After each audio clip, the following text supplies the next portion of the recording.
Is president of the Heritage Foundation, Kevin Roberts. Kevin, great to be with you this morning. So you wouldn't know it if you turned on CNN or MSNBC today. They're only focused on the price of eggs or activity in the stock market. But what have you made of President Trump's first 50 days? Well, I had very high expectations about how bright the sun would be shining when it was morning in America again. But even I and my colleagues at Heritage did not anticipate the pace and scope of this reform. I think President Trump and all of his administration officials are doing the work of the American people. They're moving quickly for this reason. They're trying to undo 75 years of federal government overreach, which has displaced the freedom and self-governance of the everyday American. They really are the administration for the forgotten American.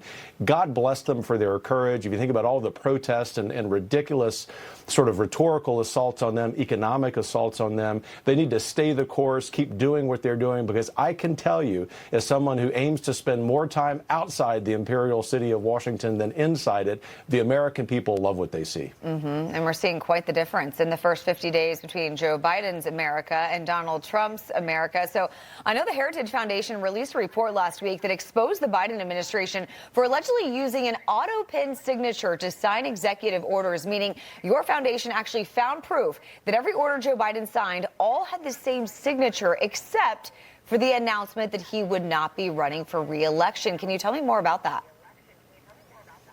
Well, I wish I could tell you that we were surprised by this, but a couple of weeks ago when my colleagues at the Oversight Project revealed that there were some signatures that looked very similar and that it was, in fact, a series of signatures done by this auto pen, we thought it might be 10 or 25% of these signatures, but it ended up being a huge number of them. And what it does is bring into question whether the president actually was incapacitated. I can tell you, just from the standpoint of a human looking at the president, no politics here, but I was very worried about his mental and physical ability. I don't mean that to be untoward or ugly, but when you're the president of the United States and the leader of the free world, it's very obvious that when you don't know where to turn after a press conference, that you're probably suffering from bad health. Clearly, he was not running the country. This is the bottom line.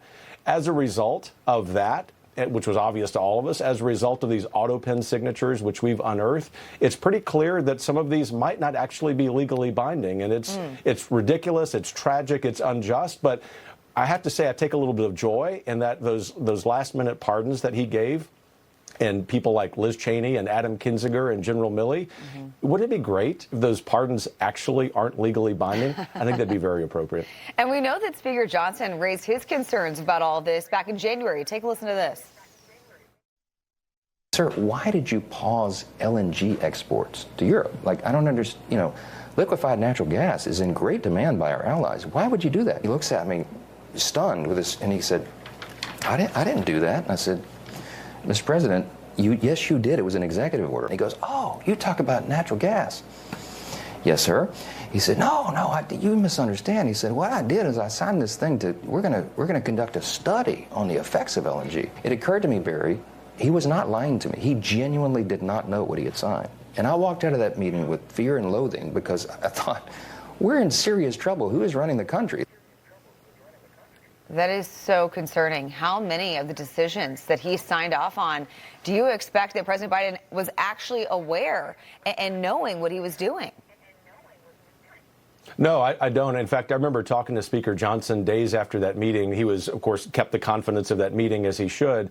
But he said, Kevin, all I can tell you is pray for President Biden and pray for this country. But keep in mind, in addition to that particular important policy about LNG, this is also the time that President Biden was telling us, for example, we needed to spend $260 billion of the American people's tax money on the Ukraine conflict, which has still no strategic end in sight. God bless Donald Trump to come full circle in this conversation about bringing a potential end to it.